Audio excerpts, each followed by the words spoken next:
What's happening, everybody? Thank you for being here at All Access Live with Kevin Rankin. If you have come here from Facebook or Twitch or Instagram or Twitter or anyplace else, I would love it if you just jump on over to YouTube. Once you get there, make sure you go to youtube.com/@accesskevin and you subscribe to this channel. If you subscribe, you'll get access to all 350 plus episodes that I've done in the past. Plus, you can hit the bell to be notified about upcoming episodes. Got amazing guests coming up. Michael Saravallo, the owner of Schecter Guitars and also the founder of Beauty and Chaos. I've also got a world premiere from Portland songwriter Jared Watson, living in Hollywood right now. So that's coming up next week, but you'll find out about it if you sign up to be notified. Also, you can become a member, and members get access to certain episodes that are just they're privy to just those people. So if you choose to become a member, hit the little members button. If nothing else, subscribe to this channel and make sure you like this video, share it with your friends. Also, there's an amazing guitar shop in Beaverton, Oregon.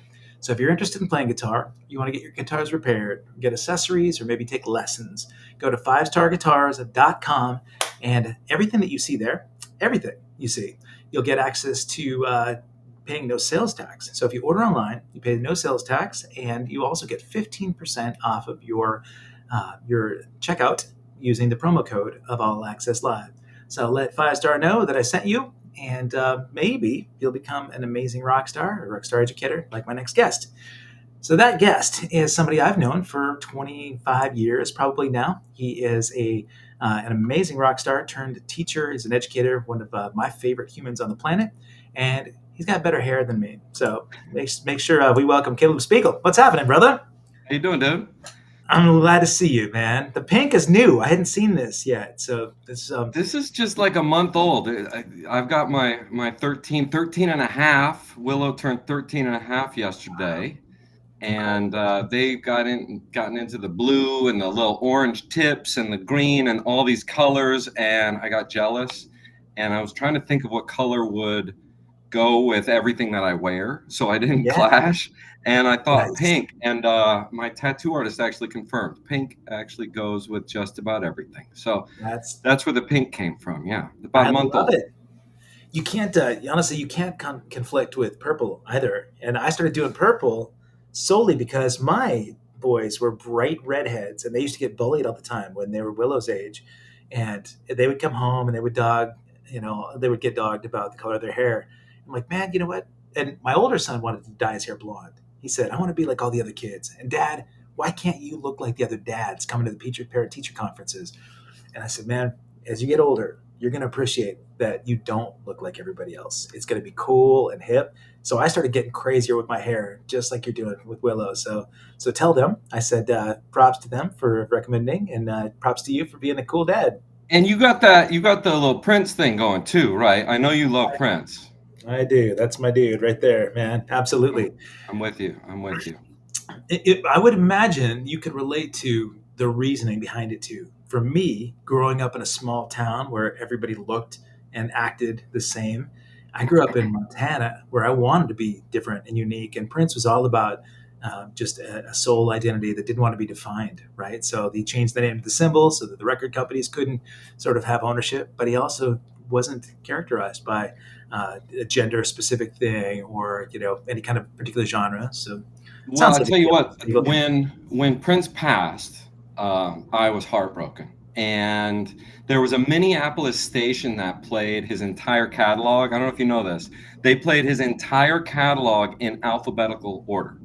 And we had just moved into our first house, or we were getting ready to, and I was building furniture. I was there by myself and listening. And because it was alphabetical, it jumped eras, right?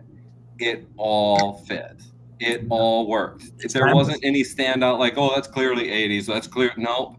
They Yeah. just, every song, that guy, and how much more he had to give as well. That was the part that really hurt.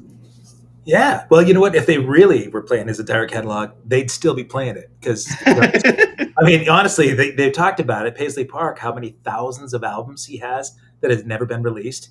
So from if they started playing it now until the time you and I pass away, hopefully that's a long time from now, they'd still be playing it because he had so much music that that was never released. So that yeah, there's a lot about that guy that changed my life, and you know, I guess the thing is for me, the qual- Kevin, yeah, Kevin, hold on a second. First of yeah. all, Oregon Rock and Roll Hall of Famer, Kevin How did you? Rankin, Yeah. and How did you know about that? because I'm sort of still connected a little bit. Yeah. Congratulations, that's amazing. And Amazing drummer and Flock of Seagulls and Emotion, right? And Right. was it Sylvia's Ghost back in the Nope. day? On a llama. Anna Lama, but it was my Yep. pal that teaches music, That's Bill right. James, that was in Yeah. Sylvia's Ghost, right? You guys did a That's lot of right. gigs together, Montana Connection. Yep. That's right. Um, and so I know a lot about you because I've known you since I was probably 20 years old, something like Yep. that. So closer to 30 years now. You're a kid. You know a lot about me because Yeah. I was a lot different. Well, there were We some things both. that were different 20 Yeah. years, 30 years ago, but I think nobody else has any idea who I am or why I'm here. Well, that's not true. So I had Kelly Lemieux on yesterday, bassist from Buck Cherry. Yeah, I was talking to him about you coming on. He said, "Oh, I know Caleb." He said, "For sure." He said, "I knew my regrets." He was a friend with Dano, I think, and yeah. he said, "Wasn't Caleb in those Dandy Warhols videos?" I said, "Oh yeah, he was with no clothes on." Yeah, absolutely. That was those were amazing days, and so I know that those guys and that sort of demographic know you well.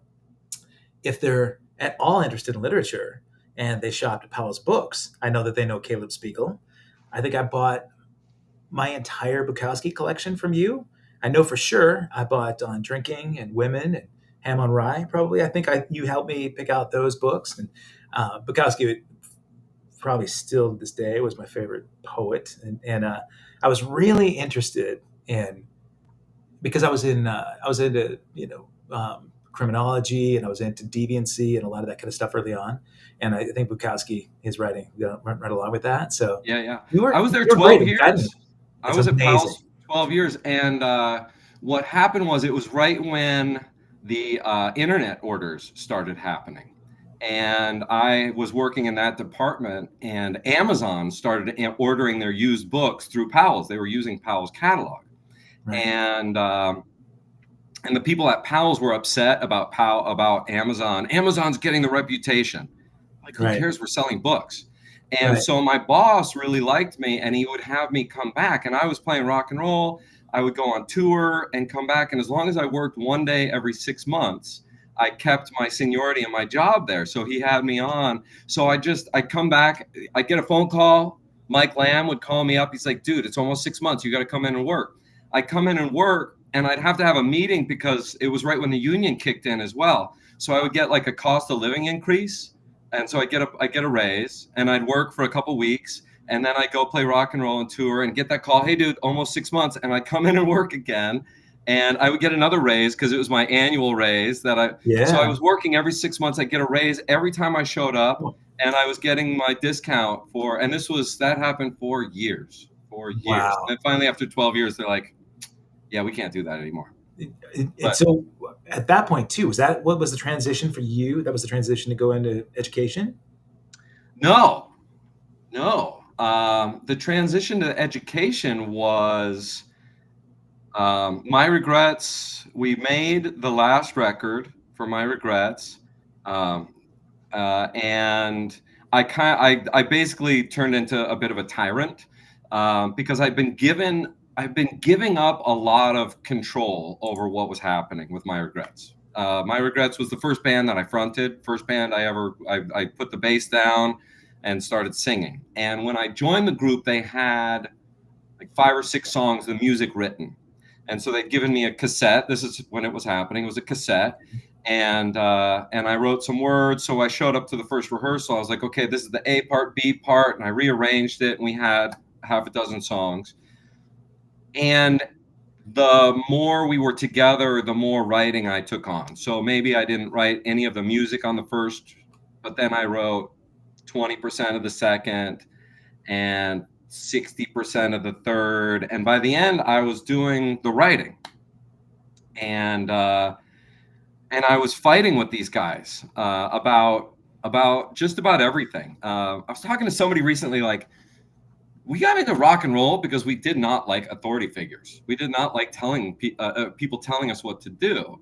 And Right. now I'm going to be in charge of these guys and telling them what to do. A bunch of guys that don't like being told, right? Yeah. So this last record, it was um, we got in the studio, and the engineer and the guy that produced it with me, Adam, was he's like, Caleb, I'm whatever you want to do. I'm following your vision, and really let me lead this thing. Had my sister Jess, Jess, Oh had my her come goodness. in. She Yeah. sang on it. Had my then brother-in-law come in. He played some upright on it. Had another woman that was a bartender at Dante's, a screaming voice. I've been trying to remember her name. She came in and sang on it. Is that We did. Stephanie Smith? I'm not sure. I don't think Dark hair so. with a little white stripe? Maybe. Yeah, from But Cleveland. she just had this massive voice. Yeah. Yeah. Maybe. Um, and then, I mean, we did a song with like a banjo and a tuned up wine glass and all this stuff. And I was really like, no, this is what we're doing.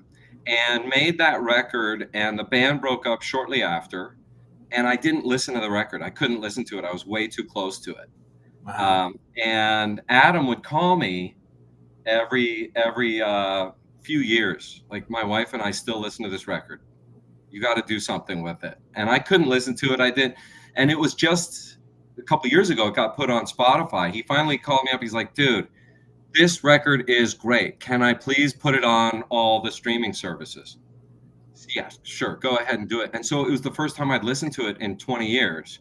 And it Wow. felt super fresh and new. But anyway, so My Regrets broke up, and Matt Hollywood, who was the originally bass player for the Outcrowd, or sorry, for the Brian Jonestown Massacre, Yep. he had a band that he was fronting called the Outcrowd, and their bass player had moved away, and they had this slot, and I was like, dude, I'll play bass for you. That sounds like fun, just playing your songs and giving to you. And so I joined the Outcrowd. We did one tour, touring with the Dandy Warhols. It was shortly after that movie Dig came out, and Yep. so it felt like people were there to see Matt Hollywood as well. And we got to play all the great places. We got to play the Fillmore, we got to play Webster Hall in New York, and Yeah. had this great tour, and came home, and that was it. That was like, okay, the Outcrowd was done, and I didn't know what I was going to do. Hold on. Why was that? Why did it just pack up? I think, again, politics, internal band politics, and Okay. and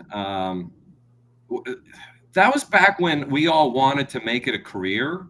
Mm. And when we wanted to make it a career, it didn't matter who was filling some of the shoes. It was like, we need a bass player because we have promotion to do and we need to tour. So who do you know that plays bass? We need a drummer, whatever it is. And Yeah. it's much less about attitudes and who really fits together well. Sure. And so then you have these politics and youth and ego, and Mm. there's so much that's colliding. When you joined that one though, because you talked about how My Regrets really kind of became something that you embodied, like the managerial role, the sort of the figure in the front, but in the Outcrowd, you were just a sideman, right? So did the politics? Were you involved in the politics at all? Was that just like you just like put your hands up and said, "Hey, I'm here to play"? And I just no, I had so much fun. And then we had a song every night on that tour that started with the jangly guitars, and like the first verse and the first chorus was nothing. I had nothing to do. And so I'd turn my volume way down, I'd have my drink, and I would really appreciate the moment.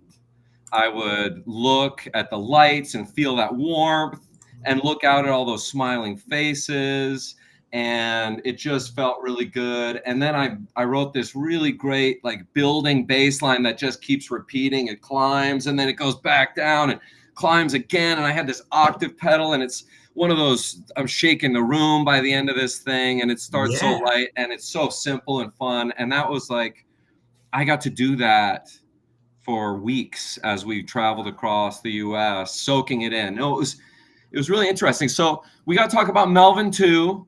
Melvin yeah, from the Dan Reed Network, and that dude I've known him since I was 12 years old. I started studying with him when I was 14 years old.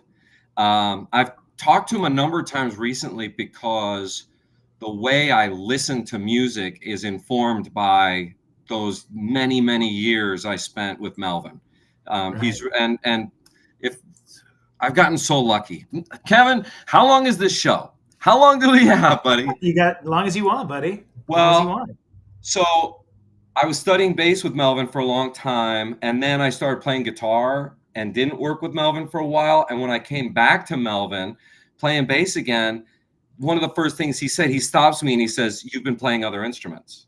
He could tell from my bass playing that I'd been playing other instruments because all of a sudden I was listening to, and I knew what the guitar player wanted. I Sure. knew what this person wanted. So after those years of my regrets and the frustration and upset and like just fighting, everything was fighting to get what I wanted. Um, and, uh, and that sounded terrible, but That's reality. reality. And so when I joined the out crowd, I really wanted to give Matt Hollywood what I thought he wanted. Okay. So that was a lot of fun to step back.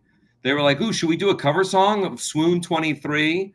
Our friend Spike Keating, um, he had this band Swoon 23. Let's do one of their cover songs, dude. They were all cover songs to me.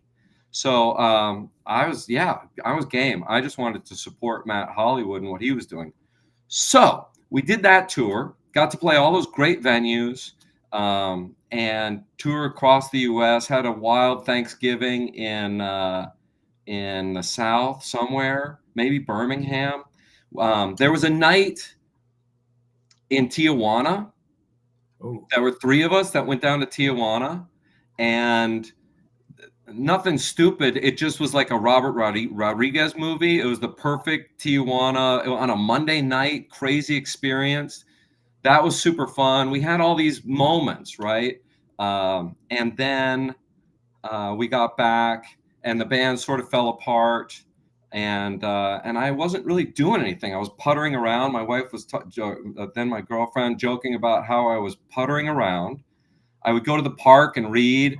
I was teaching myself piano. I bought a piano, and I was living in a place we call Rock Dorm because every apartment, we knew everybody that lived in every apartment. It was the Warhol crew. It's all the Warhol folks yeah. lived at the Rock Dorm.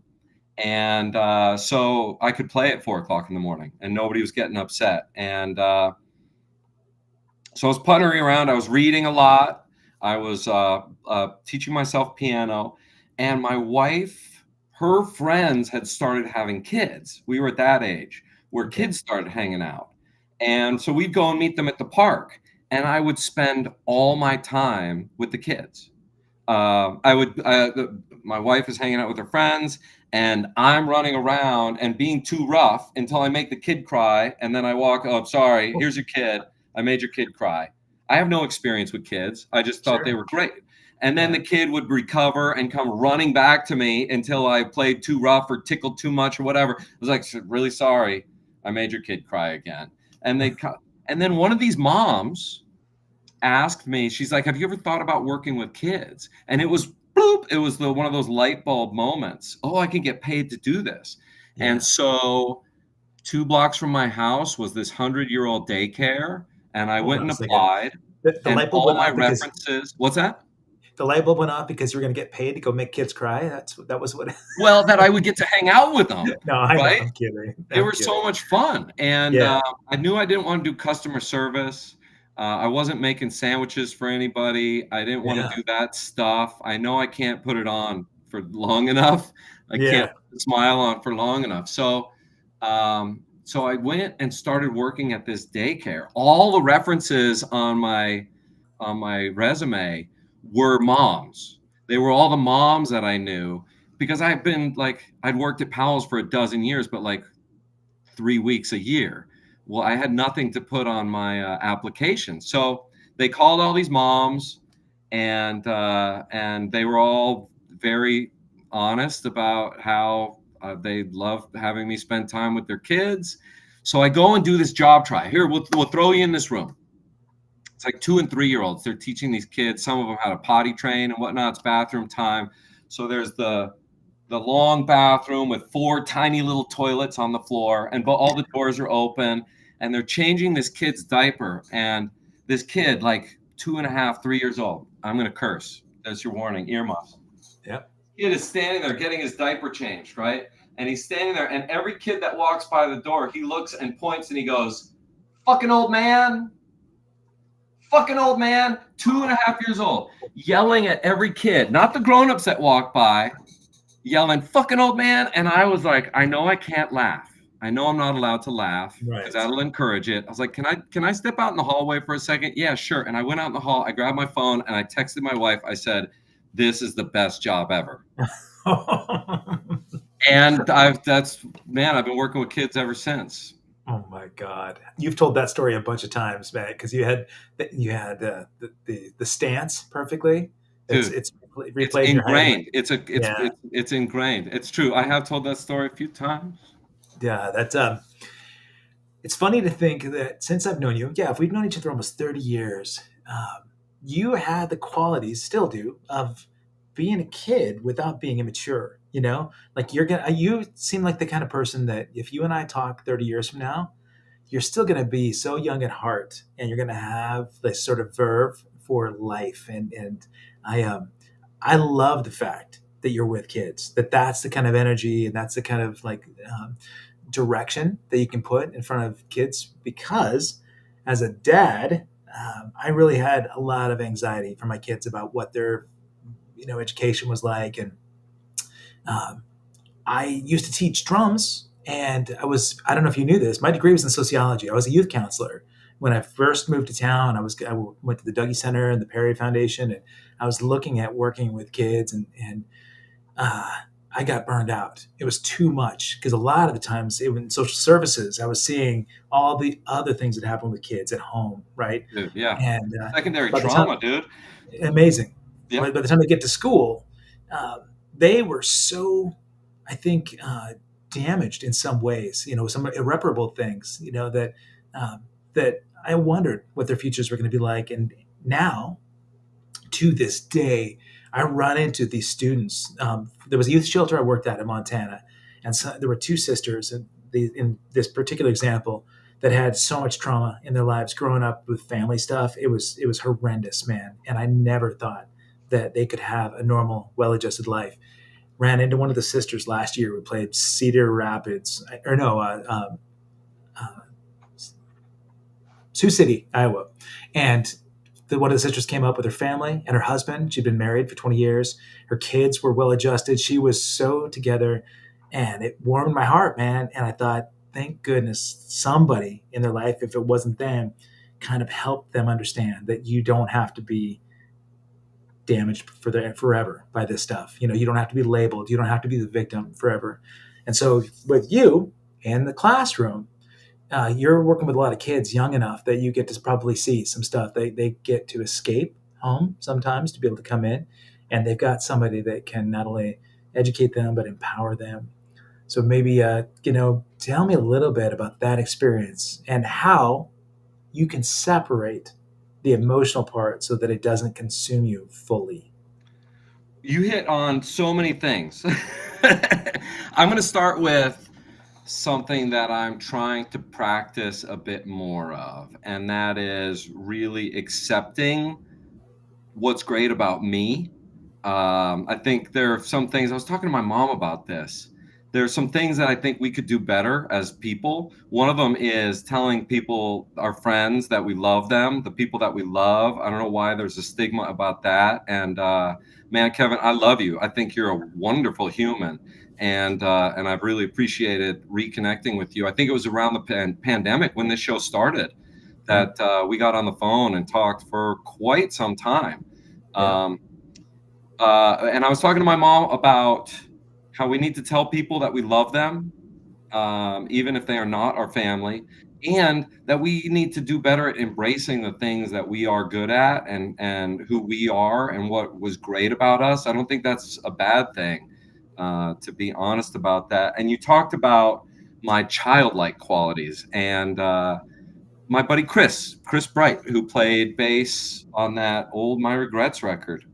We just had dinner the other day, and he talked about that too. This sort of this passion and excitement and this childlike quality, and I totally agree with you.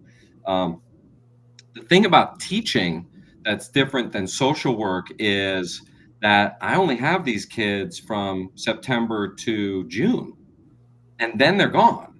Or at Right. least I don't see them every day, which is really helpful for me because I get that transition. I do have that. I get tired of doing the same thing. I couldn't do the same job every day. Um, and teaching is different every year. Even if I'm teaching the same class or the same grade, the lesson gets received in a different way. And I have to find a way. I talk about it, it's like jazz. Teaching is like jazz because we have to listen to each other. There are different, like sometimes I'm the band, sometimes I'm up on stage and I'm performing. And to capture their energy, their interest, their engagement. But other times it's jazz where they're part of the band and I have to, again, what are they giving me? I need to give them what they need. As a drummer, man, I want to give you that bass line that is giving you the freedom to play however you want to play in the best way you can play. And so there's that aspect of it too. There's the improv, there's the meeting people where they're at and listening and jamming with people. So, no, I love my job. I was thinking about it because you had Rob on the other day and you guys were laughing about me becoming a teacher. Yeah. And uh, I think about doing anything else, and that would be really difficult. I think about what these kids, what their parents do, or if they're sitting behind a computer, or whatever that is. That would be difficult for me. You bet. Teaching ends up being really easy. So I don't know if you know this, but my dad was a lifelong teacher. My dad, he taught high school and some college. He was an art teacher, and he took an early retirement in his 50s to move to the mountains to do his own art. And he had a little bit of some of his regrets were that he loved working with kids. They were everything to him. And the reason he left teaching was because of the administrative parts, right? He just the bureaucracy that went along with being a teacher. That was the challenge. It wasn't the kids. And he, for a long time, taught in a really difficult area. We were in Montana, right on the edge of this reservation.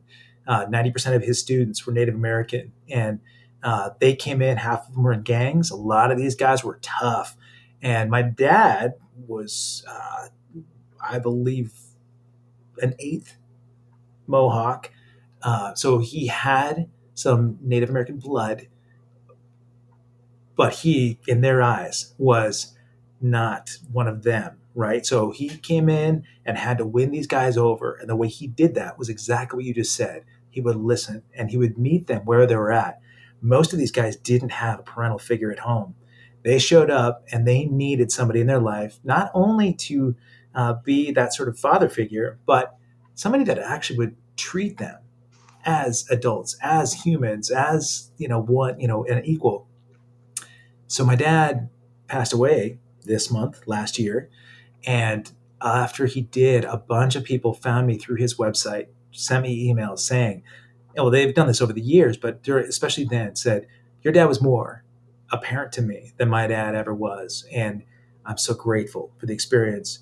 So if you, Caleb Spiegel, can forecast, 30 years from now and know because of the way you're influencing these kids, you're having a lifelong long impact on these kids, much more than the education that you're providing today. Well, that's a double-edged sword as well because like if I did work at a bakery and I had a bad day, I would burn some bread.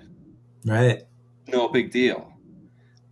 And I'm a human. Teachers are human beings. That's the thing. We deserve to be appreciated even on our bad days. And we Yeah. have those bad days too, where we wake up and so you got to commute. We got to commute too. We got to drive with all those idiots out there driving. I'm so thankful. I walk now most days, I live 2 minutes away, so it's not really a commute.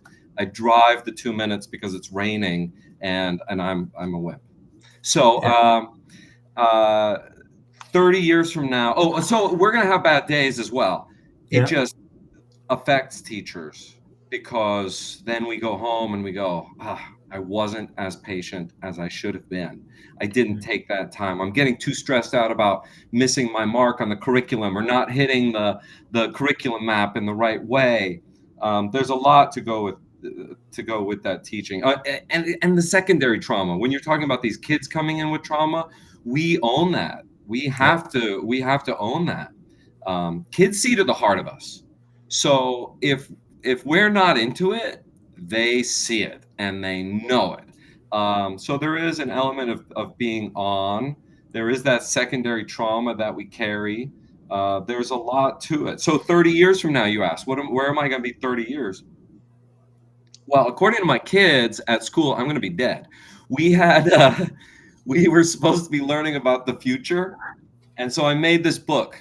It's called In the Year 2050. Written in the year 2025 by, and then they write their names on it. And the first page is, in the year 2050, I will be this old, and this is what I'll look like. And they're drawing a self-portrait. And then we talked about what are cars going to look like in 25 years? What did they look like 25 years ago? What's going to happen? What did toys look like 25 years ago? Where are they going to be in 25 years? And so after a few days, they're like, we're going to be 32, 33. Said, oh, how old am I going to be? And they figured out I'm going to be 73 years old 25 years from now. And so I said, okay, what am I going to be doing? And according to my kids, I'm going to be laying in bed like this. Oh. A lot of them said I was going to be laying in bed, maybe calling Willow. But one of them said the graveyard. One of them said that's where I'm going to be in 30 years. Oh. So we had a good laugh. No, I retired when I was 15 years old. And I was retired from 15 to 32. And at 32 was when I had started working at that daycare. I had nothing to do, right? I'm puttering around. I had started dating my now wife, who has never seen me perform. She's never seen me rock and roll. I know, never That's seen why it. it's working. Maybe. And the interesting thing is it's still a part of my identity. I still very Yeah. much identify as a rocker, even though I haven't done it professionally in now almost 20 years. So, so we started seeing each other, and I'm puttering around, and she's still staying up with me while I'm playing the piano at 1, 2 o'clock in the morning before going to sleep. And she's getting up and walking to work at 7 in the morning, and she's gone all day, and I sleep till 2 in the afternoon, then putter over to the park, and then we meet when she gets. Anyway, I got up once to walk her to work. I'm like, oh, I'm going to be a stud here. I'm going to walk her to work. I walked her to work, and the whole way I was saying to her, she will confirm this. I was saying, I think I'm going to throw up. I think I'm going to be sick. I don't know what it is, but I think seeing the morning just made me feel nauseous. And now so I started going to school. I started going to PCC. I went and applied, and I've checked all the right boxes. So I got all these Pell Grants, and all these grants paid for me to go to college. And I started working at this daycare. So I went from doing nothing to having a job and going to school. And I got really busy. And so I started going to school, and that was 32. So I've been working with kids 16 years now. I went to PCC, had a great time because I was 32 years old, and it was fun I was the age of my professors. We're Right. chatting and having a great time. Class was a blast. And I also recognized, like, I have been trying to get you to come over here and barbecue with me all summer. I've been trying to get a dinner with you. I've been trying to get a coffee with you, and now to hang out with you for an hour or whatever, however long we get. I have to be on your show, and I'm happy to do it anytime as long as we get to hang out. What I realized in college was that I had 40 hours to hang out with somebody that was a master in Japanese history. I was old enough to go, oh, I'm never going to have this time again. This is going to be great. Let's do it. So got good grades, ended up going to Lewis and Clark and finishing my degree there. And then, so I retired. I retired when I could still walk around, when I could recover, when I could stay up all night and, except trying to walk my wife to work, get up in the morning and be okay. So 30 years from now, I'll probably still be working. If I'm still alive, I'll probably still be teaching. I might be teaching an age group where I don't have to be down on my knees to be at their level, something that's better on my back. Yeah. But I see 30 years from now, I'll probably still be making music, and still teaching in one way and just being creative in some way. Another thing you talked about, though, was the whole education system, and your dad left. I'm taking notes. Every once in a while, I'm looking over here, and you might think I'm on my phone. My phone is over here. So if I'm looking over here, I'm on my phone. If I'm over here, I'm taking notes because I want to hit on a couple things that you said. You talked about your dad retiring early because of the administration. Yeah. That's part of why I'm teaching in the public school system. Because if I want to make a change, I need to be there to make that change. Absolutely. I got to go to PCC for next to nothing because of Pell Grants and all these grants that are being taken away right now from this evil fascist administration. In fact, if you go to ed.gov, the government education website, there is now a portal where you can report teachers like me, where teachers that are outspoken, that are teaching diversity, equity, and inclusion in the classroom, where they can be reported. This is like Nazi Germany. This is like the blacklisting, the Hollywood blacklisting. This is the Red Scare. This is a way. I'm sorry about my lighting. Uh, when I get emotional, I get red. Yeah, So it's amazing. Like the hues of your camera adjust. And I appreciate the intensity. well, it's a scary thing. They're trying to scare teachers right now, and they're talking about how horrible diversity, equity, and inclusion are. And I tell you what, diversity is something to be celebrated. Sorry, I'm going to get Absolutely. emotional because this stuff is real. My dad was your dad was an educator, and my father was born in Germany in 1935 with a swastika on his birth certificate, and spent the first 5 years of his life leaving Nazi Germany, getting out, not leaving, escaping Nazi Germany. So this stuff is very personal to me. Diversity should be celebrated. And I tell my students that if somebody walks through our classroom door and they don't look like us, and they don't sound like us, and they don't dress like us, then we are about to learn something.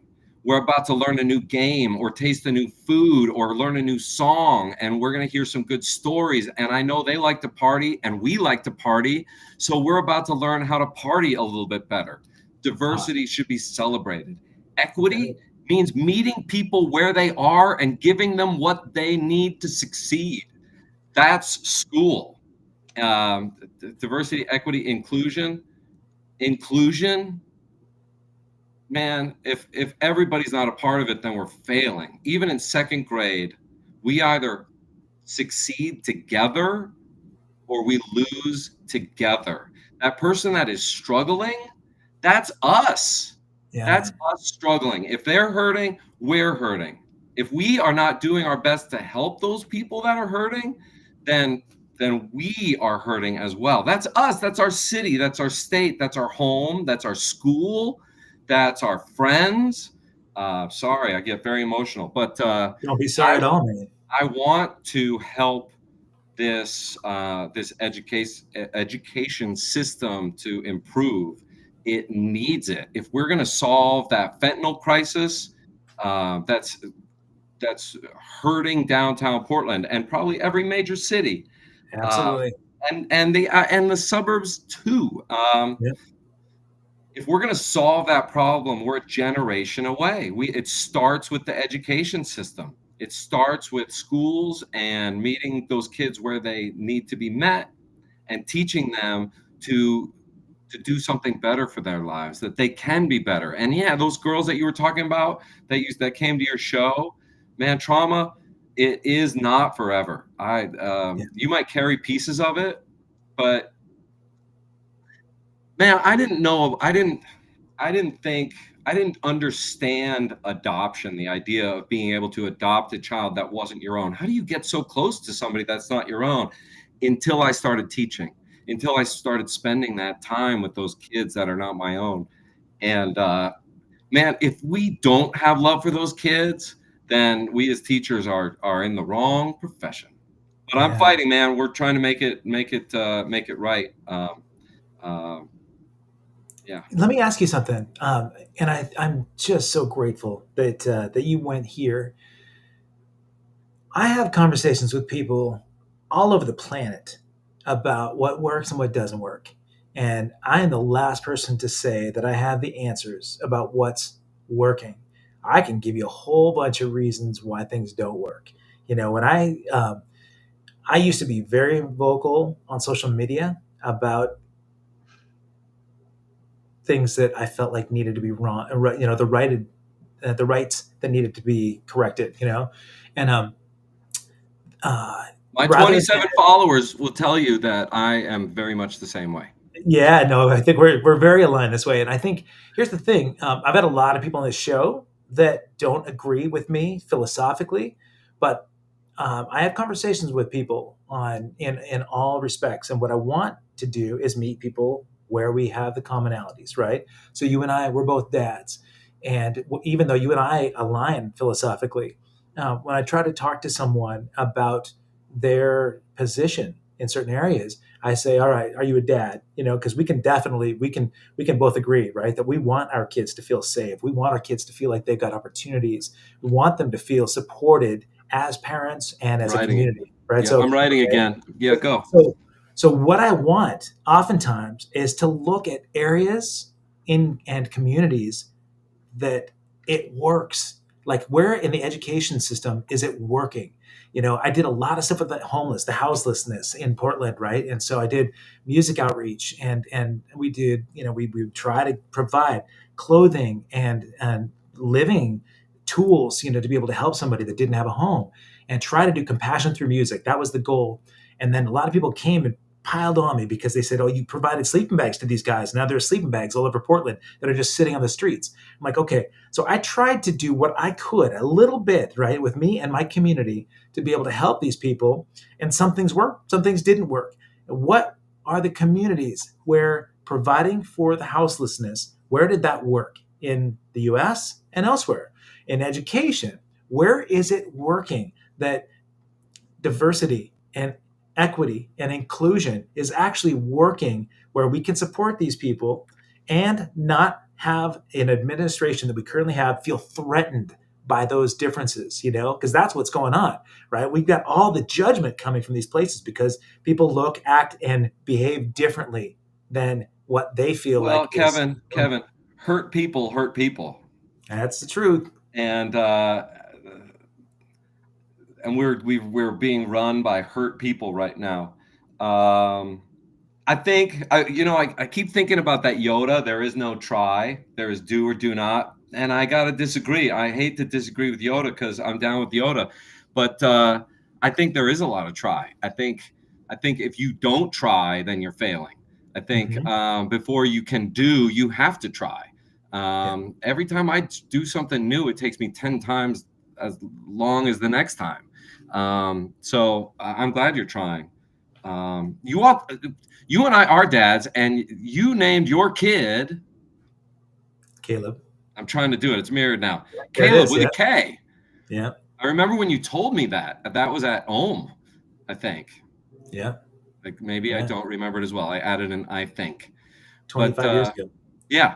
So um, inspired by There's it had to have been at least subconsciously, right?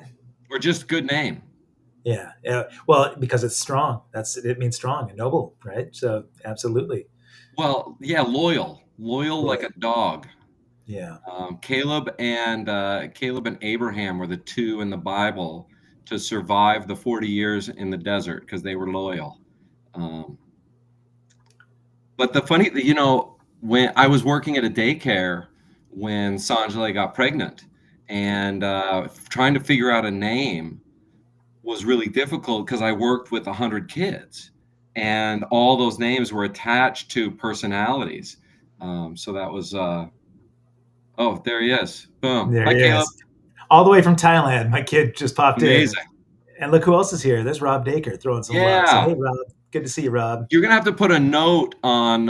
You're gonna have to put a note on this podcast that says we will talk about music around the hour mark.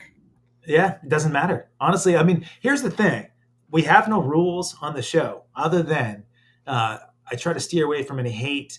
It's hard for me because I don't have a ton of hate in my heart, but right now there's some fury, and so I stay awake a lot at night trying to figure out how uh, this is all going to work out, and there's some futility that is it's unnatural to me, to see some of this. So if we go back to education, right? So I talked about it, and I love the fact you said we're not going to get there unless we try. So yeah, you don't give up. It's not you can't look at it as futile, but you as an educator are at a point right now where the kids are so malleable, right? They are listening and absorbing every Oh yeah, single thing that you yeah. say and do.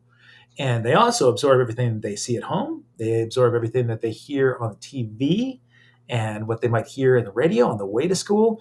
So, what people are putting in those ears, those fresh, young, impressionable ears, is so important. Where is it working? Where is education working that diversity, equity, and inclusion are all being taught in a way that's not threatening to an administration, where these kids get opportunity, where teachers don't have to feel a threat, right? So I'm talking internationally. Where do you see education working that I know that Western Europe, a lot of places there seem to be Well, really I don't positive. know. What I know, I was working at a Title One school. So a Title One school is low economic, socioeconomic area, and so they get extra money from the federal government for additional supports. So I was there for a few years, and it was difficult. It was challenging. We had a lot of paras or assistants in the building, so I had one for almost the whole day, and those assistants come from that federal money, that extra support. And that school, we were all given just enough to still go home feeling like failures as teachers. We were given enough to take it on ourselves and Yeah. think we don't have enough time or energy to do all of it. We've got barely enough to get by. And then this job opened up just a mile from the house. It's the school that Willow went to. I have a strong connection to this community, and so I left the Title One school and I came to this other school that's rated extremely high. They've got a lot of community support. It was why we moved to this neighborhood, frankly. Um, and so we don't have the federal support, so we have fewer assistants. I don't have an assistant in my classroom at all, and I'm given just enough, and we're given just enough to go home feeling like a failure. So really, the federal government in the U.S. has found a way to, or in Oregon, the funding is garbage. They're $2 billion short at least of what they promised or what they told us we needed to do our job well. I could go on and on. But Which is great. they've Do. given all of us just enough to struggle and to want and know what should be done and not have the resources to do those things. Um, but what I know that's successful in my classroom, you said, where is it successful? And I'll tell you, if I'm ever having a grumpy morning and I've been at odds and struggling, these kids are not listening, this isn't happening, there's some dissonance in the classroom, I get out the guitar and I start singing a song like This Land Is Your Land or You Are My Sunshine or one of those songs, and they know the words, and we'll sing a couple verses and then we'll start singing it like dogs. Okay, let me hear This Land Is rough, rough, rough, rough, rough, rough, rough. And the day is better, right? When we sing songs. That's number one. Yeah. I've got my guitar, my ukulele, and I started learning the banjo too in front of these kids. So I've got all these things on the wall. Just grab it. We're singing. We're learning how to skip count. I got songs for counting by twos and threes and fives and tens. And so we sing. And what really works is building community. We have to trust each other. It goes back to we are successful together or we're going to fail together. And then when kids start to realize they can be themselves, then they're going to take risk. And risk is how you learn. You try something. Sorry, Yoda. I'm heartbroken to do that in front of on YouTube to diss Yoda like that. But to give these kids the opportunity to try. And now even my most striving readers are wanting to read in front of the class. Okay, we've got this book. I'm pulling sticks out to call names, and the most striving readers are volunteering. Please let me read. And then when they do, the rest of the class listens, helps them with some of those struggling words, and applauds them when they're finished. That's how kids learn. So building a place. Oh, there we go. Flowers. Thank you so much. I like this. Yeah, that's better. So when you can give the opportunity to take risks comfortably, you're going to have success. But our federal government, our local government, they are not funding Oregon education, and that's not going to solve the problem. I like that you talked about some things that worked in your classroom. So when you bring out the guitar and you get those kids singing along, I would imagine that there are certain things in your curriculum too that you went home just thinking, man, that was a win. Today, everything went right, right? These kids, that the vast majority of those kids went home and they feel like I have purpose, right? Like today was a gift. Well, right? after 16 years of doing this, I also know that the day after that day is going to probably be awful. Yeah, I well, know that's reality, but it's also a little pessimistic, man. the day was great. I'm ready for the mess that's going to be tomorrow. And there are those days where nothing's going to work. And Yeah. so you just grab the guitar and you start singing songs and you get out the watercolors and we'll try again tomorrow. You want to grab a guitar? Play me something? Oh, geez. I brought it in it's like a security blanket. Yeah, as it should be. What do you have there? Yeah, it's a Stella, is what it Okay. is, with a bracelet that one of my students made for me. I don't know. I think we should talk about like Rob and the music that we're doing. We've been learning all these protest songs. Yeah. We did a whole civil rights unit. It was part of our curriculum. Sorry, fascist Trump, but it was part of our curriculum, and it's an incredibly valuable part of our curriculum. Black history is U.S. history.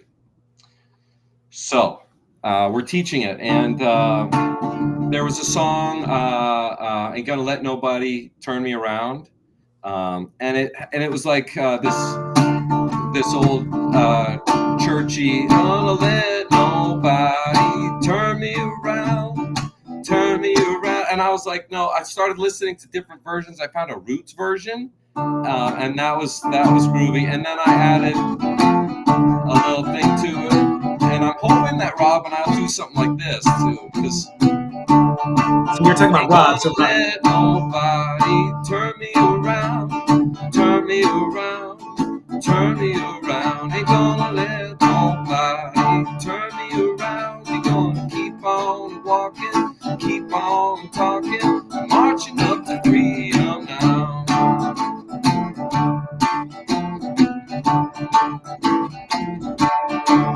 Ain't gonna let no racist turn me around, turn me around, turn me around. Ain't gonna let no racist turn me around. We're gonna keep on walking, keep on talking, marching up to freedom now.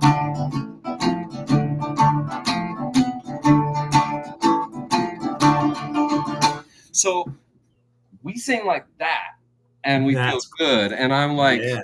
come get me. We're singing Yeah. songs. And it's hard to have conversations with adults without getting really sad, really angry, really frustrated about the state of the world. But kids get it. Yeah. 7 and 8 year olds get it. They're like, oh, yeah, inclusion, that makes sense. Equity, duh. Right. Yeah, of course. I like to party. Isn't Great. that We're going to interesting? celebrate all the religions too, because every religion throws a party at least once a year. That's great. That's full of songs and dancing. And we like to party. You guys, I talk That's to my students, my second graders. You like going to parties? Great. So clean up the room. We can yeah, have a party in here if you guys clean up. If you learn to clean up when you go to somebody else's party, they're going to invite you back. you bet. So let's learn to That's clean up and push our chairs in, and we get to party more when we do that. that's so good, man. I So think the kids get it. when you were touring a lot, it's interesting to me too that you mentioned that your wife has never seen you perform.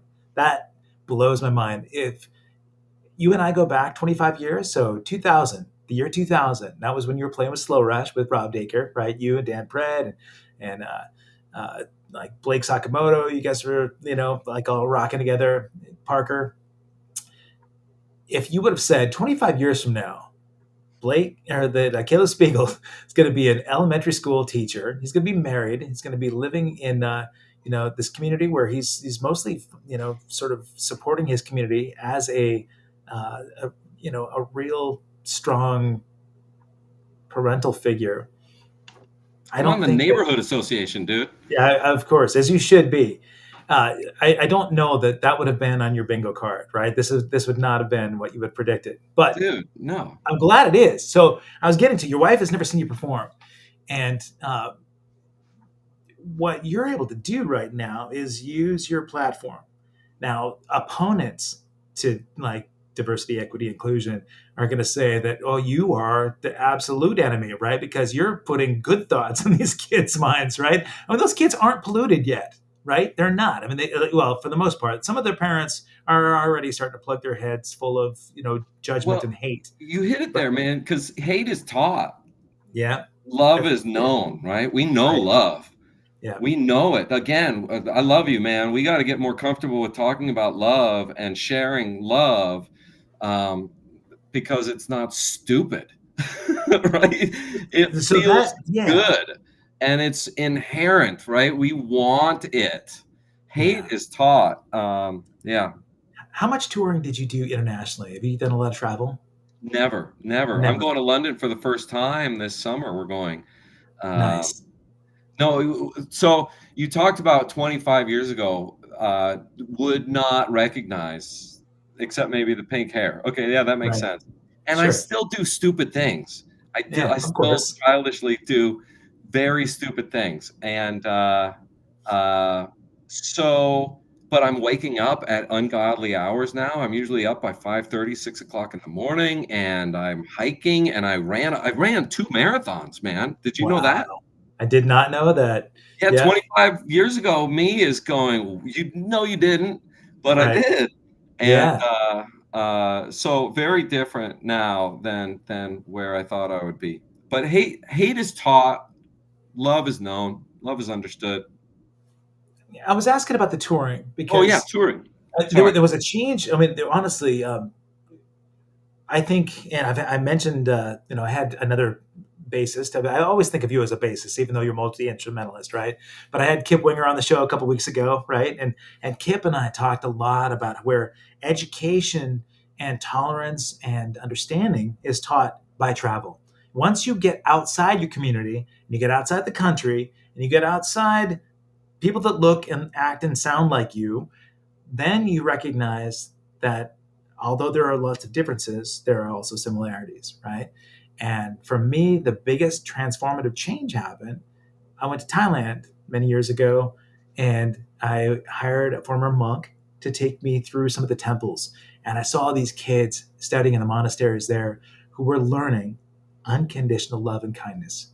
And it was like they were being taught to be Mr. Rogers, right? So as you and I grew up, right, and Mr. Rogers was this character and figure who some people made fun of him because he was different and acted different and looked Yeah, yeah. different than what society said you had to look like, and he was labeled all sorts of really nasty things. When ultimately that dude just loved everybody and he treated kids as if they were equals, right? So in Thailand, that's what I saw, right? I saw.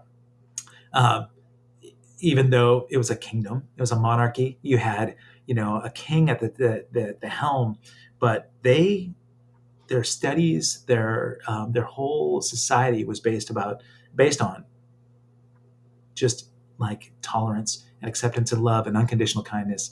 And my son moved there a year ago, And as he discovered too, like it was really hard for him to find locals that he could even find any fault with, right? Because they're like, hey, you're a 6'2" redhead Caucasian that came over to our country. Don't look anything or sound or act at all like our Thai people, and yet we welcome you with open arms, And so that education, just being able to get outside, helps a lot, And I'm wondering how you can bring that. I mean, you're already doing it with music and helping kids recognize their value, but I think it's really important, to be able to help kids understand that the differences make us more valuable, right? It's important to recognize the differences. And I mean, props to, I mean, really, how cool is it that Willow has gotten to see, parents that recognize that and really embrace that too. We're in a lucky place. We're in a lucky place here in Oregon, just being able to do this, Yeah. and Portland, more specifically, to have that atmosphere for Willow to grow up in. And Willow is non-binary, and when they figured that out, when they found that language and those words to sort of define a little bit better who they were, they came home more confident. They were Mhm. standing up taller. It only built confidence. Their shoulders were back, and they were, "This is who I am." It was a very cool moment. It was clear. It was clear who they were. Do you remember when they came home and said, "This is how I see myself now. This is who Totally. I am." They Yeah. they had on their bedroom door all these signs, the classic signs, the keep out, the knock before entering, all this stuff. And they came home, and that day, after telling us, "No, I'm non-binary," and explained to us what it meant to them. And then they went upstairs and they tore all the keep out signs off their door. They said, Yeah. "This is exclusion. No more exclusion." And they started making pride flags and non-binary flags and putting up there. I think they're still on their door right now. This was years ago, 3, 4 years ago. Um, so yeah, I remember that day very well. They were just so happy. Okay, so let me ask then. I've known Jess, I've known your sister for a long time. How about family?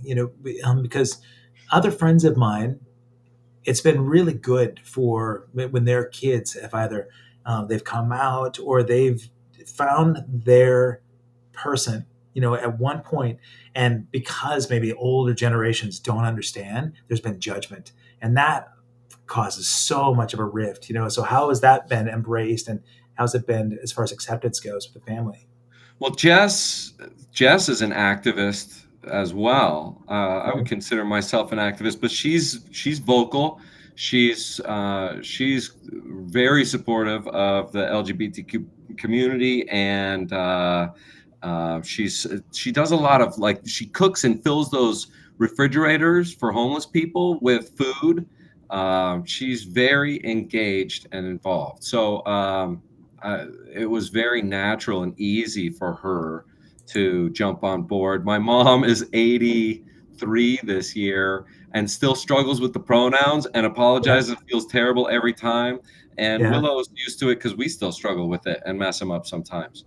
So sure. it's just about trying. Mom was all on board. She's a musician and a creative and an artist and spent her life working in the arts. Um, so yeah, no big issues for mom. Cool. That's awesome. My mom's 83 as well, and I know that as we watch, our parents age, and we can see ourselves, in our parents. Are you seeing that quite a bit? Can you see yourself in your mom's? Well, so what's interesting is my father wasn't, he died before Willow was born. And man, my dad would have loved Willow. Some of the things Mhm. that Willow says, these little, Willow's wit, I would be on the phone in a second to call my dad and tell him these things that Willow said, and he would have just adored him. Uh, and then one day, Willow started acting like my dad. They started these mannerisms or the delivery or the joke or whatever it was. And I saw my father's personality coming out of my child. Yeah. And I realized that my dad is here because my dad is here, right? My kid got it from me. And then it was like, oh, where did my dad get it from? Maybe I don't even know my dad. Maybe I knew my grandpa who was dead before I was born. And so that was a wild thought process. So I see Willow, I see my father in Willow, and have come to recognize more of my father and myself as well. That's amazing. Yeah, Well, I would not have expected those parts too. When you and I talked 25 years ago, I would not have seen those similarities too. But it's inevitable that that's what's going to happen to us. tell me a And story. What do you remember about me from 25 years ago that we can talk about? well, I could tell you all sorts of things we can't talk about, we shouldn't talk about. But the so And I you're just laugh and I laugh and I have to say this because my yeah, laugh is sort of buffoonery, right? But it's also it's a subconscious reaction to remembering what terrible things I did as well, right? Like 25 years ago, who I was, I think there was a lot more misogyny happening 25 years ago, and especially rock and roll and attitudes and ego and all these things. So I kind of laugh about the stuff we can't talk about, but I also there's also some shame involved. I texted you about that, yeah. like just who we were. Um, and I guess I'm really glad to have learned from that stuff and to really feel strongly about being a better human now. I think you probably remember when we did text about it that I also said, I love the Caleb Spiegel that you become, but I also didn't see you as, a bad, vile, misogynistic person. I didn't. You and I both have done things in the past that made us who we are, some good, some bad. It forms this thing, and hopefully we get to the point where we recognize that that is certainly not the person I would want to continue to be.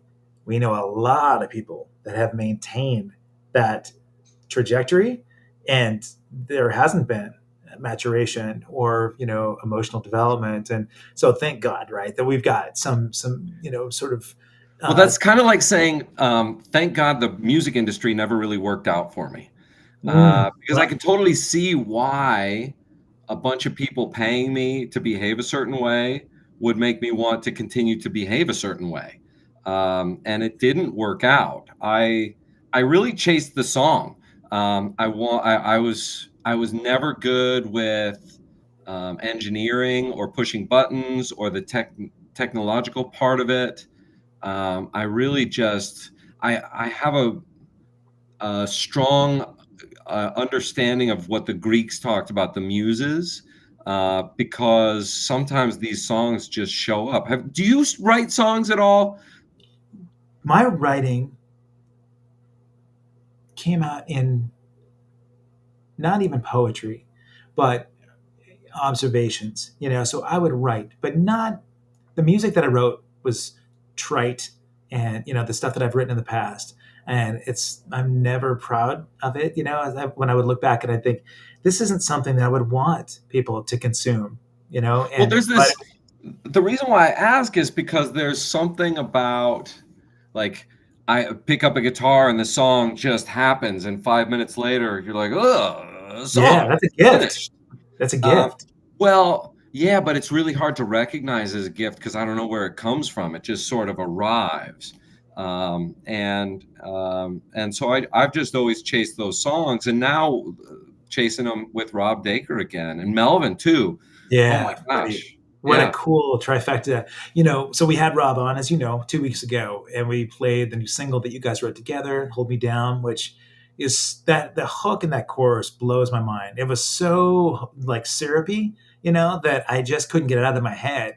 And, unfortunately, what happens with me and my friends is that I just force all that stuff on them. I'm like, you need to hear this, and this needs to be part of your day. And I admire and respect, and I also am envious of a lot of that. I wish that I had that creative space that comes in the form of writing music. My son's the same way. My son can write these hooks, and I I wish that I could say that came from me, but it didn't. It just didn't. But when we go back to think about the qualities that you had, and you would have said that what I remember about you, you're just a handful of years younger than me, and so when I first met you, I also just started drinking. That was my era. I never drank really until I had kids in my life. I was non in a so there was a window that I tried to catch up with. And you talked about chasing the song and how you were getting paid to live the lifestyle of rock and roll. For me, because at that point too, I was about to embark on living my real dream in rock and roll. Right, I had just gone through the potential record deal that kind of fell through right at the last minute with Ana Lama, and at that point, I didn't know if music was going to be something that could be my career. I didn't know Animotion and A Flock of Seagulls and all the other stuff that was coming soon was going to happen. So I started living the life of the party and I started drinking, and that became also using other stuff and just whatever. Because number one, I was catching up on things. Number two, I had a shitty coping mechanism, and so as life got more complex, I decided to rely on whatever substances to help like manage, and and then I felt like it was a rite of passage, like I had to do that stuff, and I thankfully there was a really short window in my life. It was about a 12 to 13-year span that I packed a whole lifetime of those sorts of behaviors, and then thankfully got through that and on the other side of it. And I had to recognize that what I wanted out of life was to set an example for my kids. I felt like if that's legacy, because early on my legacy was like, man, I'm gonna burn out, better to burn out than fade away, right? So that was what I was going after. And then having kids made me realize that everything was about them. I know you can relate to that because I Oh man. that's all I wanted. Yeah, And yeah. so I talk a lot on the show about legacy. And so thankfully, what I saw in you was a little bit of that, better to burn out. I saw that there was a guy that was living life that way, with that rush when that came out with the My Regret song, and all the energy that goes into that video. Dan Pred, nicely Dan done. Pred. But all that was what Caleb Spiegel represented to me. It was just like this bombastic punk rocker locked up in a van with a bunch of dudes just ready to break out and explode. Should have been the next big thing out of Portland. And um, I then would see the other side, the cerebral part, the guy that was hanging out at Powell's that could sit and have a cup of coffee and have a very intelligent conversation with anybody about anything, philosophy or history or, uh, you know, projecting the future and what might be considered decency, in the future. And so I loved the fact that you weren't defined by what you saw, record labels wanting Caleb Spiegel to be, but you were always, the really good quality, the decent human being. So when we talk about legacy, Yeah. I want to know from you, as a dad, as an educator, as a still in my eyes a punk rock performer, what is it that you want to be recognized or remembered for? Uh, I don't. I don't know that I've been thinking a lot about that. And Rob mentioned our friend Dave Elliott, who ran Ohm, Yeah, with Dan Reed. And I have to make a note to myself here because we're going to get back to this legacy. Um, I met the Dan Reed Network guys, Melvin and Dan Pred and Blake and Brian, Giant Brains, Brian James, when I was 12 years old, 36 years ago. Brian James, when I see him today, says, "Hi, I'm Brian James," and acts like he has never met me before. 36 years, right? Dan Pred to play in Generator and Slow Rush with Dan Pred. That almost got me in the band as much as, if not more than, Rob Dacre, because Dan Pred was like a big brother to me. He really, yeah, what a guy. yeah. I love him to death. He came over. He tasted my food last summer, Kevin. So check in with him about my pork belly because it's on point. But I met those guys when I was 12, and like I said, Melvin shaped the way I hear music, and not just hear music, when I was working at Powell's, I would sneak books out of there sometimes. And I'm like, Melvin, I got this book, and told him about it. He's like, yeah, but that makes you a thief. Oh, oh, thank you very much. So I learned a lot from Melvin. So at 12, 13, 14 years old, seeing these guys that were touring with Bon Jovi and opening for the Rolling Stones, and they were on MTV, seeing them up close and learning that they were human beings showed Yeah. me that everybody else on TV were human beings as well. They were all just people. They had flaws too. You just didn't see it when it was on TV. I saw their flaws. I saw that Dan and Melvin and Brian and Blake and Dan, I saw flaws because they were human, and it told me that this was something I could do. And so, yeah, when I was playing rock and roll, I was raging full on because I saw what could work. Let's go. So that was the punk rock jumping off the stage era. Legacy. So that brings us back to Dan Reed and Dave Elliott open up the Ohm. And Dave Elliott was such a treat. That guy was so kind and giving and passionate. We were leaving on a My Regrets tour. We were touring all the way over to New York the first time, I think, and we didn't have enough money to get out of town. We needed to buy a van or something. We were leaving the next week, and I walked around to all the club owners. It was at that time there was Tiger Bar and Brabati's and Dante's and Ohm, and there was, what was that place? The Cobalt Lounge as well. Yeah. That's All right. those places were like 2 blocks from each other. And there was rock and roll everywhere. It was fantastic. I walked around in one night. Started with LT at the Tiger Bar and went from bar to bar and saw Frank over at Dante's and Dave Elliott down at Ohm, and asked them if they would give me some money, front me some money, so that I could we could do this tour. I come back, I play a free show at every one of their clubs. Every one of them gave me money. I got to call the band just like half an hour later, an hour later. I've got the money. We're leaving. We got the tour together. Came back. Every one of those club owners paid us for the next show that we did as well. None of them would let me keep that money. So that was Frank Falace. That was LT. That was Dave Elliott and Dan Reed. And just wonderful folks. So Dave Elliott started hanging out this summer. He came over and he had cancer. He was dying of cancer. So I called him a lot. I started getting on the phone with him. I ended up editing. He had all this writing, and he'd been writing since he was in his 20s, maybe even younger, but he'd never done anything with it. And when he learned that he had cancer, something was like, I need to publish something. I want to put something out. So I helped him edit. I ended up reading 170 pages of his works and fantastic short stories and memoirs and letters um, but I really, and that was, and Rob and I went over and made music for him. Rob was talking about the night that he passed, and he was no longer present, but he was still alive, and his doula, fantastic, Marn Lucas, a wonderful Portland artist. Marn was working on this Bardot project to help him finish this book. She works with artists that know that their time is coming and helps them with their final project. So I was working with Marn on editing this book, and she was getting it all put together.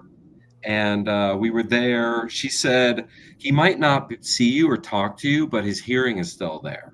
So we went over and we pulled up a couple chairs, Rob and I, to the foot of his bed and played for a couple hours, just played acoustic guitars and sang and hung out and read from his book. And he passed hours later. It was 4 or 5 hours later. And Rob said it had this profound impact on him. We talked about it recently. We're at the studio working on some music at his place, and it had an effect on me as well. I was thinking about legacy because he had this urge all of a sudden to put something out, to turn all these writings that he'd done into a book. And and I think about what will I feel like when and if I have that news given to me?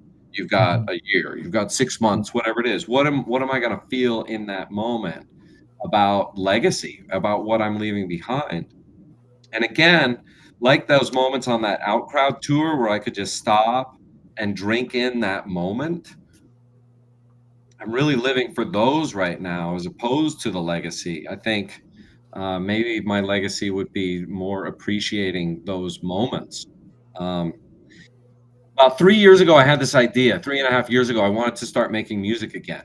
I've been recording stuff on my phone, but I started having this itch to make music with other people. And it took me 3 years to finally work up the guts to start texting people. And one of the people I texted was Rob. And I'd actually like sworn to myself, never making music with him again, right? Ego. And I called him up and I thought it's hard to make music with him at his place, Mm. but maybe if we make it at my place. And so he came. He was coming over, and a bunch of different people were coming over, and we'd eat. I'd cook food. We'd eat, and we get our heads screwed on right, or maybe loosened up a little bit, and pull out the acoustic instruments and play. And it was amazing. It was those Wow. magic moments where different group of people, no idea what we're playing. We just pick up guitars and we start. And Rob and I can do that for hours. And all we do is laugh and smile. Um, it's really easy and lovely. So we were doing that, and those are the moments that feel really good. All of a sudden, the kids that are jumping on the trampoline, they're not really talking or making noise because they're listening to what we're doing. And the conversation that's happening over here that my wife is having with one of my friends and these people over there, and all of a sudden it gets quiet and everybody's just listening to the music. And then that fades into another piece and the conversations pick up and the squealing starts again. And those moments when we're making music and people are listening, that feels really good. And when they're not listening and Rob and I are making music, that feels good too. Melvin was in town back in December, and I hadn't seen him in a decade. We Wow. talked on the phone a couple times and some texting, but we just hadn't seen each other in a decade. And Rob came over and we hooked up a couple little amps and the guitar, and I have got this harmonium, this acoustic organ, this pump organ, and I've got the piano and my bass and all these instruments laying around. And Melvin said, I'll try and come by. And Rob and I had started, we were playing for about 45 minutes, and Melvin's head popped up through the window. And then the door just opened, no knocking. He just comes in, and he's got the Sly Stone knit Oh yeah. beanie on, and the scarves hanging off, and the aura, and the rings, and just beautiful Melvin. He Mhm. has always been a superhero to me. And he's walking into my house, and he had a cello in his hand, and he sits down, and of course there are hugs and love. And Rob and he have crossed paths a lot more now that Rob's with Dan Reed at Network and recording and all. So they cross paths a lot more.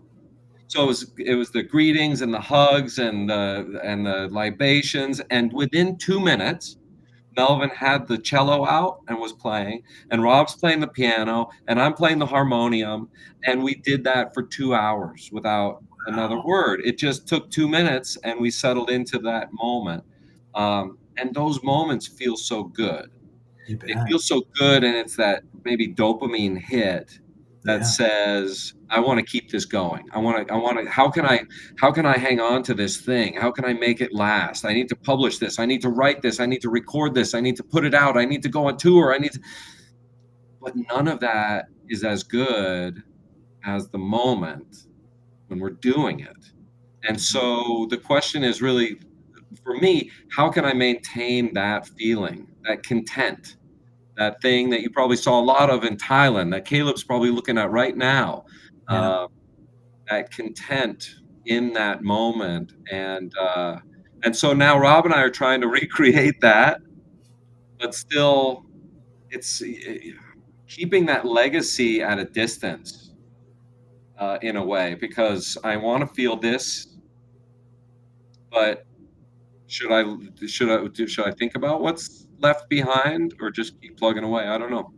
Maybe not. Yeah, there is no answer, right? There's no right answer. I'm always interested in what people where they're at, whether or not they're present right now, and if what's going on right now is good enough. That's beautiful, right? I mean, I don't think. those, the society that I talked about in Thailand cares so much about legacy. I think if they're present and in the moment right there, and they can feel it, and they can sense it, and they can be it, then it's not so much about the future, right? It's just here right now.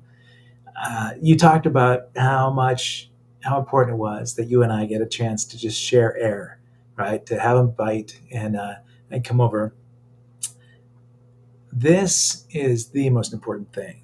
When I first talked to you about coming on the show, and you said I may be the least known person, I don't give a shit about any of that, right? What I want to do is I want to collect moments with people that inspire me, and you absolutely do. You always have, and I'm so grateful, man, to know that there are, a good cadre of students every year, that can walk away saying, I had Caleb Spiegel as my teacher, when I was, in elementary school, and they think about some of the most important parts of their life, then, they'll have the same feeling that I have, and Dan Pred has, and Rob Dacre has, and all those people that got to experience music and in life 25 years ago and 30 years ago, and right now.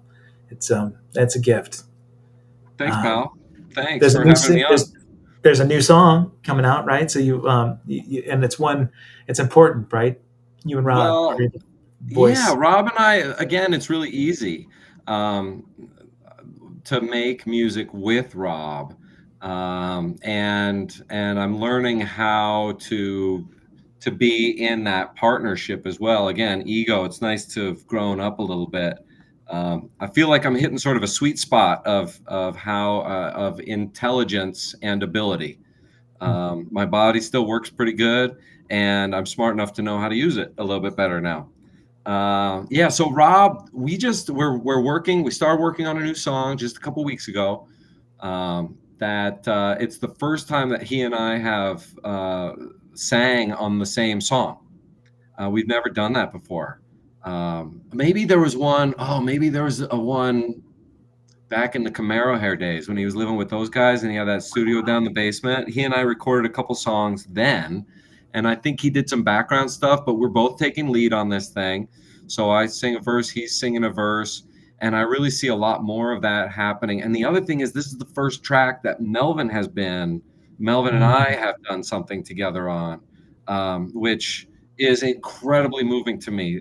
He has informed so much of how I see the world and music and life. And to be communicating with him regularly again is such a joy. you But bet. yeah, we've got a bunch of songs. And I was talking to Rob. So I'm 48 now. And I thought, oh, for my 50th, I should have a gig at Dante's. And again, the first step was after 3 years of thinking about it, finally having the guts to call Rob and these other people, and invite them over. And I still get nervous. I was driving over to Rob's house last weekend to record, and I still get nervous. Like, are we going to know what to do? Is this going to work? And then it works every time. Mm, But I thought, okay, if I'm gonna make a record again, who would I want to do that with? And I thought, I want Rob playing guitar for sure. I want Melvin on bass. There's a keyboard player, an organ player, Josh Crawley. I don't know if you ever crossed paths with Josh Crawley, Portland guy. Always fun to hang out with, and so different than those My Regrets days when it was, oh, mm, we need a bass player, we need a guitar player, we got to keep doing this. Now it's like, if I'm going to, who would I want to do it with? yeah. Every single person I reached out to said yes, including Melvin and Rob. They're like, oh yeah, that sounds great. And these are guys, if the local touring band, if Rihanna was playing at Moda tonight and her guitar player got sick, Rob could probably do that gig with an Right. hour's rehearsal. Melvin, That, I don't that, know that'd, if he even needs that time, that'd right? be Nuno Betancourt getting sick, by the way. But yeah, Rob could do it. Right. Rob Right. could do it. Melvin Yeah. could do it. I couldn't do it. I used to drive Rob crazy. There was a song I always hit the wrong note on. It just felt like it was the note I was supposed to play. My body, muscle memory. And this is what I would see. He's singing and he would look like this. Oh And then God. he was so mad at me every time because I did it every time and he knew it was coming. And so then finally I hit the right note and he looked over me. He was still mad at me because he was Oh, expecting me to hit the right note. what was That the is not song? me. I don't remember which one it was. Okay. I don't remember which one. I love it. Again, they were all cover songs. You know, those were all Oh, Rob's songs. yeah. So it all felt like cover songs to me. I don't have a great I remember Breathe. I really like that one. Yeah. Um, so when everybody agreed, when they all said, "Yeah, I'd love to do this," then it was an, "Oh boy, I guess I got to do this thing." I told all these people I love that I want to do this, and uh, and it's going really great. So I don't know. I got a year and a half until I'm 50. So we've got a year and a half to put a record together and get the gig going. But until then, it's really those content moments of now it's going over to Rob's place and recording. And again, we're laughing. We laugh a lot, and it's really easy to make music with him. And Melvin, to be in this conversation with Melvin again is a dream. You bet. So that's really exciting. That's so great, man. Well, I So would we're working on a imagine. song. Sorry, the song we're working on is called "You Motherfucker." Yeah, nice. This is one you're going to be playing in the the school kids, right? So you're going Exactly. to debut it in the classroom. The kids, you're going to teach them the chorus. They can sing those lyrics with you, and Absolutely. just like that first kid inspired you to do, right? Yeah, fucking old man. Fucking old man. Fucking old man. That sounds like it was the impetus, right, for the lyrics of Maybe, this yeah, new song. inspired by. Yeah, yeah. Well, I'm glad that kid lit it up that way, and I'm really really glad that you're in front of these kids now, man. I definitely will come over and have some of your pork belly, and I'd love to meet Willow and to meet your bride and get a chance to share air in person with Yeah, I'd like you. that too. When the new stuff comes out, I'll be playing it right here. And guys, if you've not done so, if you go to accesskevin.com, I'll put it right here. Check out the show notes. If you go to accesskevin.com, this episode will be archived there. But as stuff gets released from Caleb too, we'll make sure that we just dump it right there, and you can always find it. If you've not already done so, I'd love it if you came here and you weren't on YouTube. Go to youtube.com/at accesskevin. Subscribe to this channel. Share all these great pieces of authenticity from Caleb Spiegel. I love this, that you're not only honest, but I think it's important, for people to understand that this is affecting you right now. You as an educator, it's really important that you have your voice heard, and hopefully people that can affect change and do something in terms of both funding and supporting teachers and education. I think it's scary what's And happening right now. and when you go to ed.gov to report me as a teacher that practices DEI, my name is spelled out right here. So you can report my ass on ed.gov and out yourself as one of these fascist Nazi sympathizers. It's sickening to me that that's even a thing, unfortunately, but uh,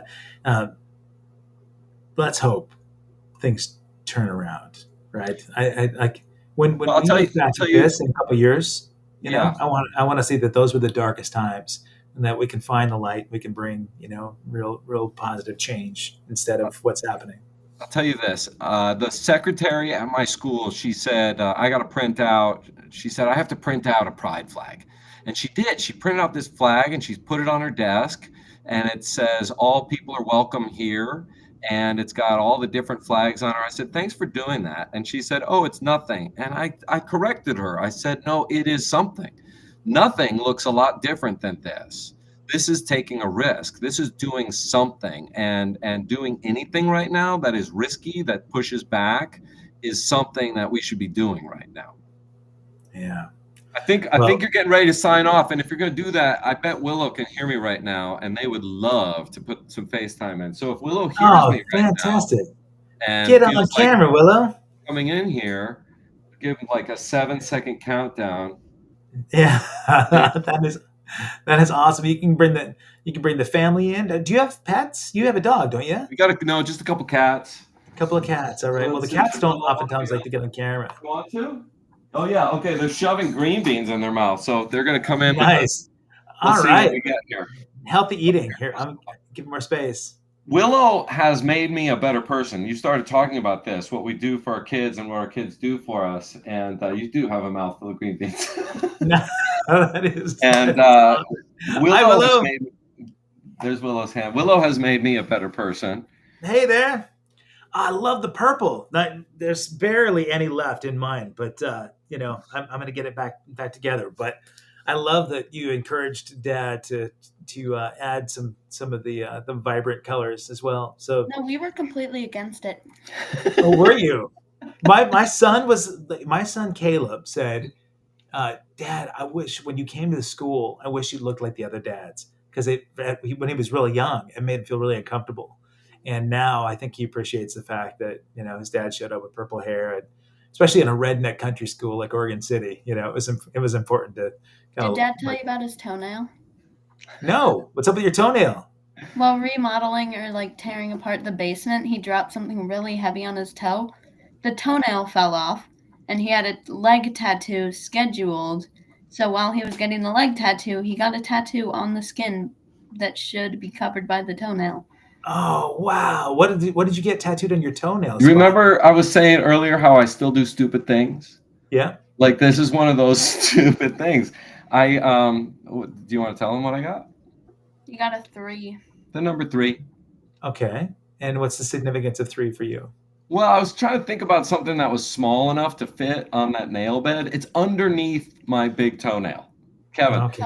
Now let me ask you this. Yeah, underneath my thumb toenail. Are you surprised at all that I did this? No, absolutely not. No, exactly. No, that's no big surprise to me. It's would you be surprised if somebody else did something like that? Maybe. Sure. Yeah. But that just sounds like a normal day in Caleb's life to me. I do stupid things. And so I was trying to think of what to put on there.